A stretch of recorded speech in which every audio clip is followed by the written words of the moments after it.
आते हैं हम अपनी जंप स्टेटमेंट पे। हाँ दीदी जंप स्टेटमेंट करते हैं। जंप स्टेटमेंट देखो 3 टाइप की हैं, कंटिन्यू स्टेटमेंट, ब्रेक स्टेटमेंट और गो टू स्टेटमेंट। ठीक है दीदी, अब पढ़ते हैं थोड़ा कंटिन्यू स्टेटमेंट क्या है। Continue statement is used to skip करना है एक करंट आइटरेशन को, मतलब एक आइटरेशन को मुझे स्किप करनी है तो मैं कंटिन्यू यूज करती हूँ, और कंट्रोल करती हूँ अगले मूव को, नेक्स्ट आइटरेशन को मैं कंट्रोल करती हूँ। यही लिखा है, control moves to the next iteration. Control जो होता है वो अगले आइटरेशन पे मूव कर जाता है।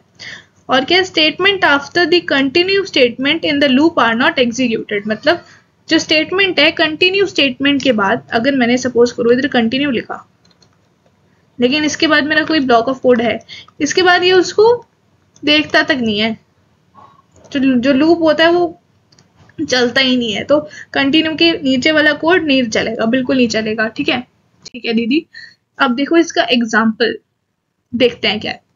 अब मैं चाहती हूँ 1 से लेके 10 तो प्रिंट कराऊं काउंटिंग, लेकिन मेरे को ना एक नंबर बिल्कुल पसंद नहीं है, उसको मैं प्रिंट ही नहीं कराना चाहती। ठीक है, तो मैं क्या करूंगी, यूजर से पहले इनपुट लूंगी कि अगर कौन सा नंबर है जो आपको बिल्कुल पसंद नहीं है वो मुझे बताओ। उसने बताया यूजर ने, फिर मैं एक लूप लगाऊंगी जिसमें मैं इफ की कंडीशन डाल दूंगी। अगर मेरा i इक्वल टू वो नाम हो जाए तो मैं उसको कंटिन्यू करा दूंगी। कंटिन्यू मतलब वो वाला आइटरेशन ही स्किप करा दूंगी, तो जो कंट्रोल होगा वो नेक्स्ट आइटरेशन पे आ जाएगा। ठीक है, तो दीदी ठीक है, हम ओरली तो आपने बता दिया, लेकिन एक बार हमें इसका ड्राई रन भी तो आउटपुट करके भी तो बता दो। ड्राई रन करके, बिल्कुल ड्राई रन भी करते हैं। अब देखो क्या है, एक नम नाम का डिब्बा बनाया, कंसोल पे पहले सबसे पहले ये प्रिंट होगा, एंटर नंबर टू एग्जीक्यूट वाला, ठीक है, टू एक्सक्लूड वाला ये होगा, फिर ये आएगा। सपोज करो मैंने इसको दिया कि मेरे को ना 5 नहीं चाहिए, मुझे 5 नहीं अच्छा लगता। ठीक है, 5 ले लिया इसने।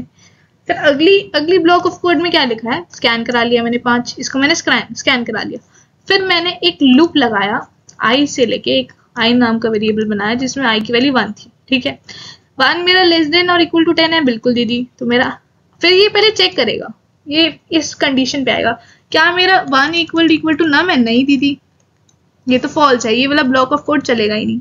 इधर नीचे आएगा, ये i को प्रिंट करा देगा, तो इधर मेरा 1 आ जाएगा। ठीक है दीदी, 1 आ गया इधर मेरा। अब इसने क्या किया, ये गया अपडेशन पे, इसने मेरा i++ करा दिया, तो i की वैल्यू मेरी 2 हो गई। अब 2 फिर इसने चेक किया, क्या 2 मेरा लेस देन और इक्वल टू 10 है? हाँ दीदी है। फिर ये चेक करेगा, क्या मेरा 2 इक्वल टू नम आ रहा है? नहीं, नम तो मेरा 5 था, नहीं, ये तो फॉल्स हो गया। फिर इसने मुझे 2 प्रिंट करा के दे दिया।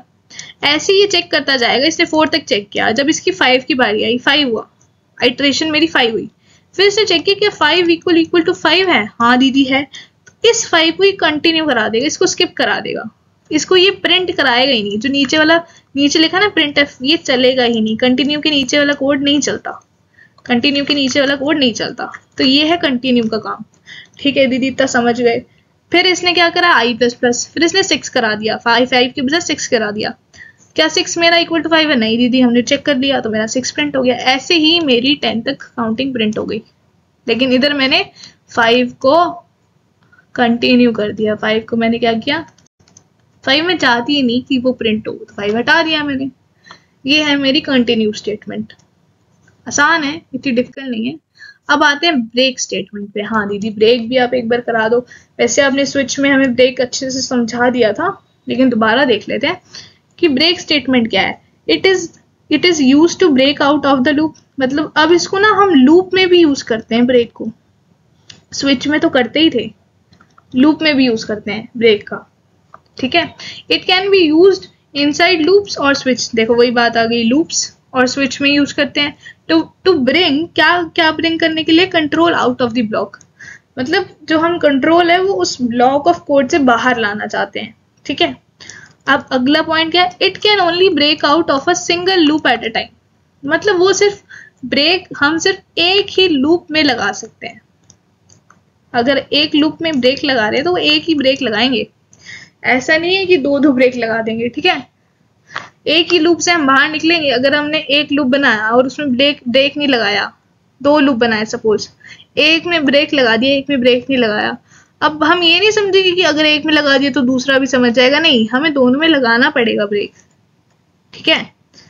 अब इसका एग्जाम्पल नहीं है, एग्जाम्पल हमने स्विच वाला ही देखा, तो वही एग्जाम्पल अगर बाई चांस ब्रेक का है तो आप लिख देना, ठीक है। अब आते हैं गो टू स्टेटमेंट पे।